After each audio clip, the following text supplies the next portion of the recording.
my channel, Learn Smart Coding. In this video, we are going to talk about implementing auto scaling in app service. We already saw in two clips, manual scaling and schedule on a time, right? Now back to this one.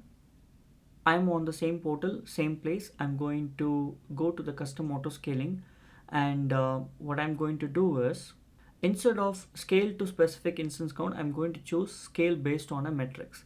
So here the minimum and the maximum instance that I wanted to choose, 2 and 4 will be the maximum, and the default is 2. Here if you see, there's something called a rule. No metric rule is added, and rule is what it all defines at what metrics we need to auto scale our instance. If you see to the right side, there are a lot of options that we available. The first one I'm going to choose as average one, and the metric is CPU. You have other metrics also, but widely used one is the CPU, because your application is, if it is too occupied, there will be a spike in the CPU, and that's where you wanted to know, okay, you really are out of load and you need to transfer it to a more instance.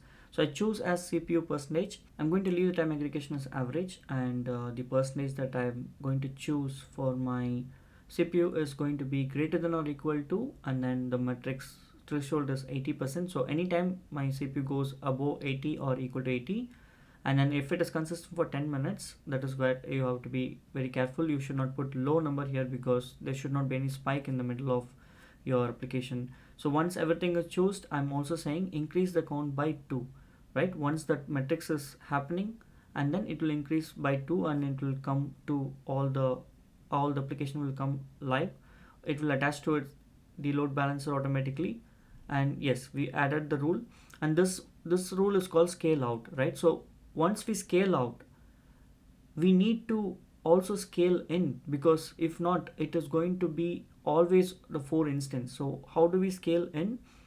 You come back and add another rule, and you say less than or equal to, let's say 30%.